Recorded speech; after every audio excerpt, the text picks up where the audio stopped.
dugsiga sare ee Sheekh Bashiir Burco ayaa maanta ku qabtay hoolka shirarka ee jaamacadda Burco kulan ay ka soo qayb galeen maamulka ardayda iyo macallimiinta dugsiga sare ee Sheekh Bashiir kaasoo gundhigiisu ah sidii ay u soo bandhigi lahaayeen aqoonta iyo horumarka uu dugsigani ku tallaabsaday muddooyinkii u dambeeyay isagoo dugsigani tartamo ula galay dugsiyo ku yaala Hargeysa iyo Gabiley uu dhammaantoodba ka guuleystay xafladani oo ahayd mid si heersare ah loo soo agaasimay ayaa dadkii ka soo qayb galay waxaa ka mid ahaa gudoomiyaha gobolka Togdheer Yaasiin Maxamed Cabdi maamulka wasaaradda waxbarashada ee heer gobol iyo marti sharaf kale oo badan ugu horeyn waxaa munaasabadani ka hadlay maamulka dugsiga sare ee Sheekh Bashiir Maxamed Jaamac iyo Siciid Cismaan waxaanay ka sheekeeyeen horumarka wax ku oolka ee dugsiga sare ee Sheekh Bashiir ku tallaabsaday muddooyinkii u dambeeyay iyagoo mahadnaq ballaaran u soo jeediyay macallimiinta iyo ardayda dugsigani dadaalka ay muujiyeen macallin Siciid Cabdi Jaamac oo ka mid ah macallimiinta dugsiga Sheekh Bashiir ayaa sheegay in bandhigga xafladani ay tahay mid dugsiga sare ee Sheekh Bashiir Burco ku muujinayo awoodda iyo cudidiisa waxbarasho isagoo tilmaamay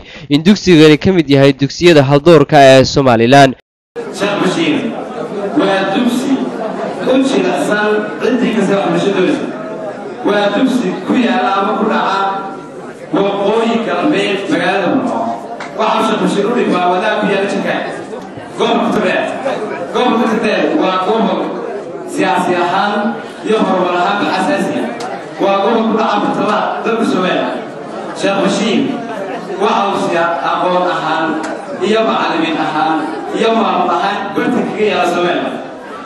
شيخ بشير إنه يحيي برجع قط أما يبغى قط واحد عدين قدوميها كم كعبة برص أبغى نرفضها واحد كده أدين الشمشير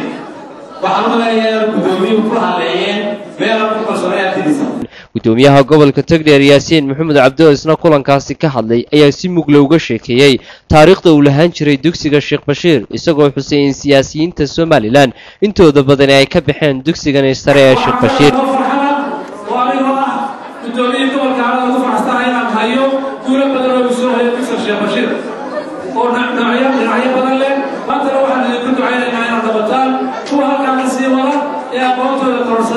يفكر كذا يوم برشلونة كذا آدي وعبان أبيه رما وعلينا أيام قبل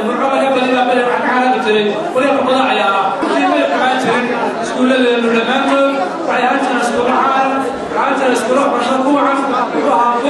وقبل كلا يلا حق برشلونة وقوعنا عياتنا ما ترى كل ما يرد ولا عينه إن شاء الله كيف نسافر الدولة رجع وحكبرتي يضطر دورة وحكبرتي أنت بوادر عارو ويقانو تاريخ مقولة حق السياسة وأبتين الله يرحمه عبد الرحمن أحمد علي ذكر الرجل مدحوينه إلى يوم على السدين وحها ركي وحكبرتي برعون مدحوينه النبي التاوري محمد حاج إبراهيم عقال وفكر برعون يوم وعاشر geesta kale waxa iyaguna xafladani ka hadlay macallin Mukhtaar Muuse Xirsiis sarkaal sare oo ka sooday wasaaradda waxbarashada ee gobolka Togdheer Mustafa Cabdi Cali iyo Maxamed Cabdi Cadiim oo ka mid ah macallimiinta masaarida ee wax ka dhiga dugsiga sare ee Sheekh Bashiir ugu dambeyntii waxa halkaasi shahaado sharafyo ay ku gudoonsiiyeen ardayda dugsiga sare ee Sheekh Bashiir maamulka iyo macallimiinta dugsiga Sheekh Bashiir iyo gudoomiyaha gobolka Togdheer waxaana ay xafladani ku soo beegmaysaa xilli fasalada afraad ee dugsigani ay ka guuleysteen tartamo ay la galeen dugsiyo ku yaala Hargeysa iyo Gabiley Maxamed Caawid Maxamed telefishinka caalamiga ee Somali Channel Burco.